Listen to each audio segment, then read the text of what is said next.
오늘 우리에게 주시는 하나님의 말씀은 시편 74편 12절부터 23절까지입니다.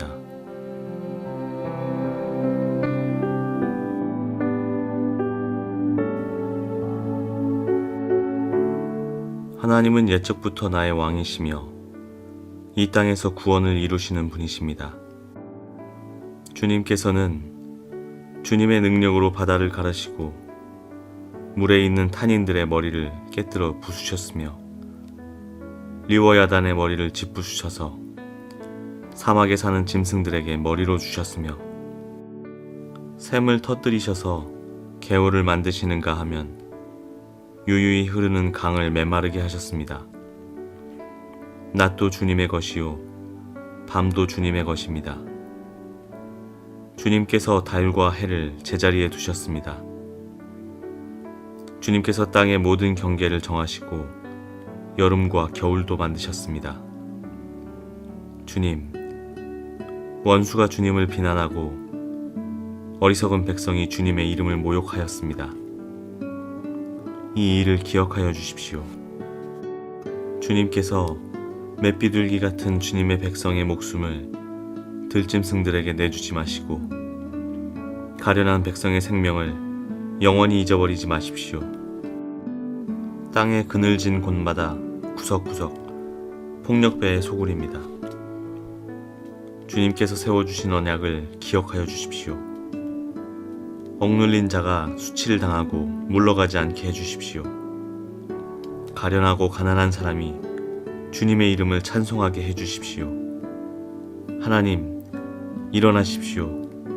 주님의 소송을 이기십시오. 날마다 주님을 모욕하는 어리석은 자들을 버려두지 마십시오.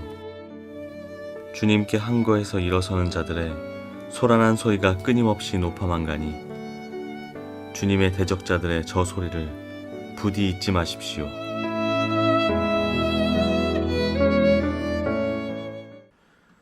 오늘 본문 시편 74편 12절부터 23절까지는 하나님께서 과거에 보여주신 능력을 근거로 현재 시인이 당하고 있는 어려움에서 구원해 주실 것을 간구하는 내용이 담겨져 있습니다.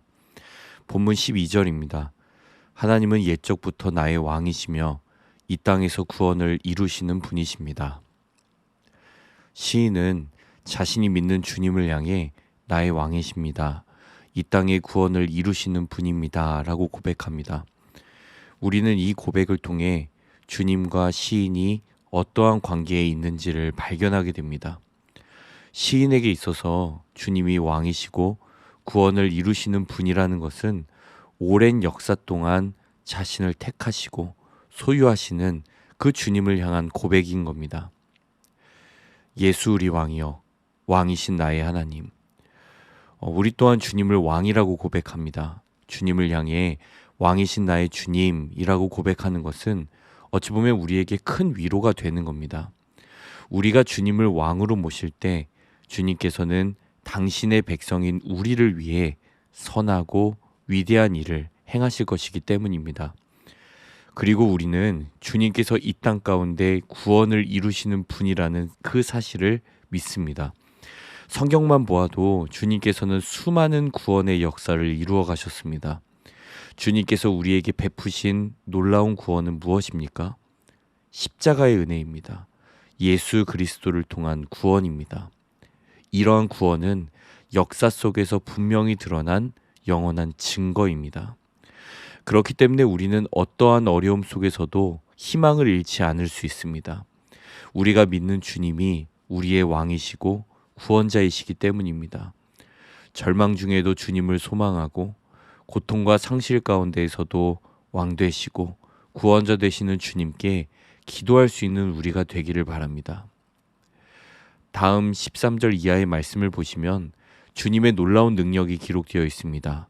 13절, 주님은 능력의 손으로 바다를 가르십니다. 그리고 탄인들, 쉽게 말해 바다 괴물, 용 혹은 뱀들의 머리를 부수십니다. 뿐만 아니라 리워 야단의 머리를 짓부수십니다. 이처럼 시인은 지금 모든 교만, 모든 강함을 부수시고 갈라버리시는 주님의 그 능력의 손을 찬양하고 있습니다.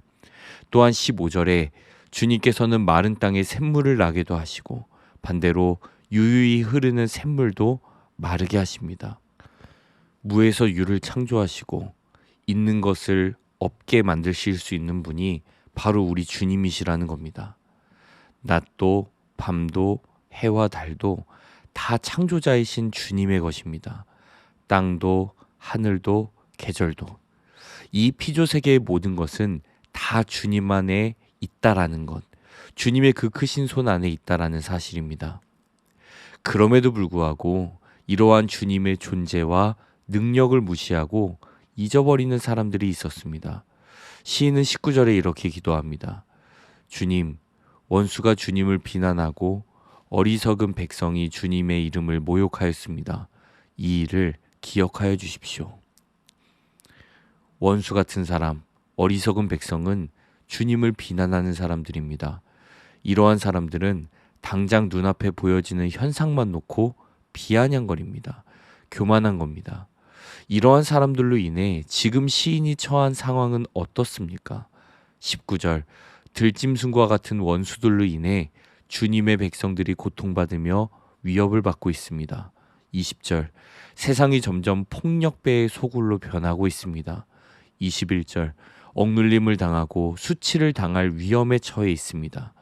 가련하고 가난한 사람들이 괴로워하고 있습니다. 시인은 지금 고통뿐인 것 같은 현실 속에서 주님만을 찾고 있습니다. 주님, 기억해 주십시오.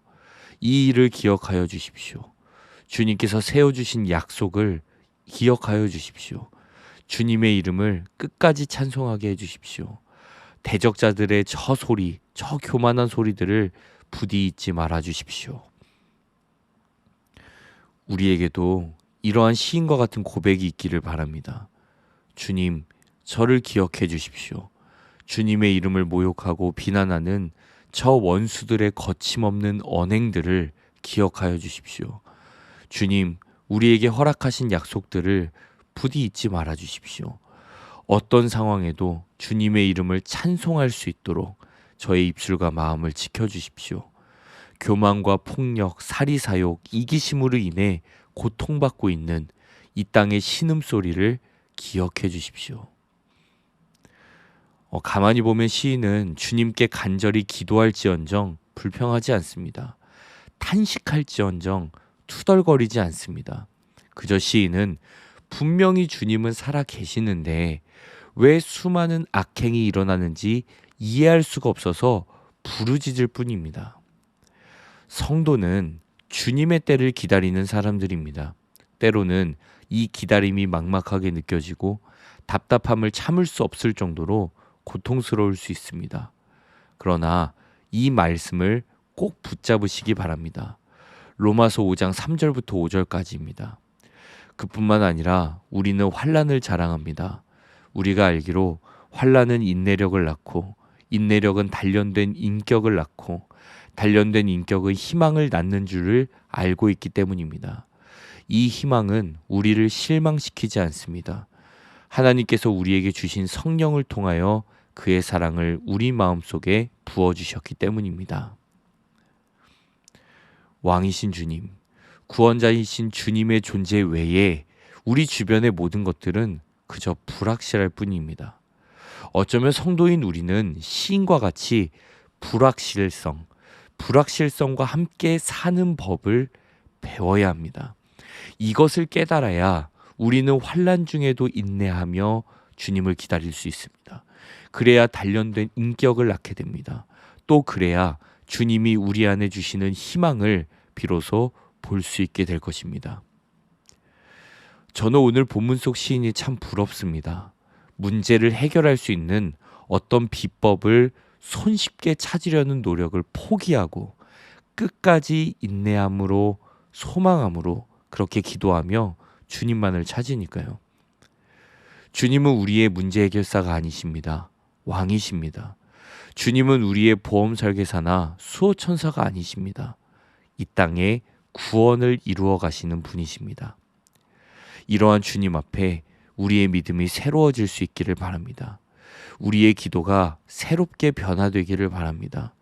우리의 기다림이 오직 주님을 향한 간절한 기대와 그 희망 안에서 이루어져 갈 수 있기를 주님의 이름으로 축복합니다. 기도하겠습니다. 주님, 주님은 우리의 왕이십니다. 주님은 이 땅을 끝까지 붙드시며 이 땅에 있는 모든 피조물들을 구원하시는 참 주님이십니다. 주님, 우리가 오늘 이 말씀을 기억하면서 시인의 기도를 다시 한번 묵상하면서 불확실성과 함께 살고 있는 우리 모두가 더욱더 분명하신 주님의 존재, 그 주님의 일하심, 그 주님의 함께하심이 더욱더 믿어지고 이것이 우리에게 소망으로 다가오고 또한 그 소망이 있기에 이 급박한 현실 속에서도 주님을 끝까지 찾으며 주님 기억하소서 이렇게 고백할 수 있는 우리 모두가 되기를 원합니다. 주님께 감사드리며 우리의 영원한 희망이 되어주시는 예수 그리스도의 이름으로 기도합니다. 아멘.